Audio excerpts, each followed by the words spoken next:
Gamitan nyo ng malinis na tela. Bossing. Ayan na siya.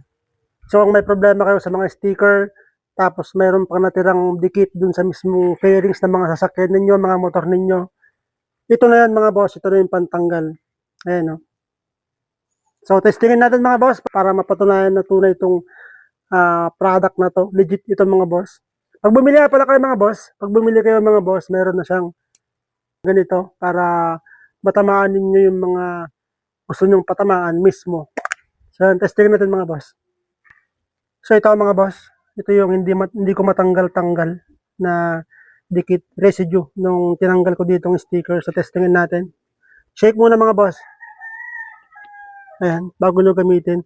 Tapos huwag kayong magkalala mga bossing, kahit tamaan ninyo yung ibang, wag lang mapuro, kahit malagyan ito, walang problema. Ayan, so antayin nyo lang mga bossing ng mga siguro mga 25 seconds bago nyo punasan.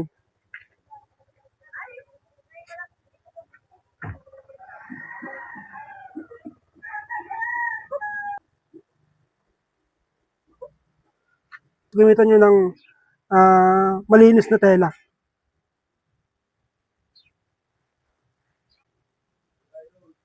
At ayan na siya mga bossing. Ayan na siya.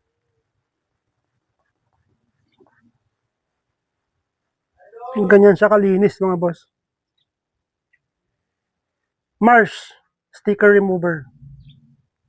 Ayan o. Natanggal niya mga bossing.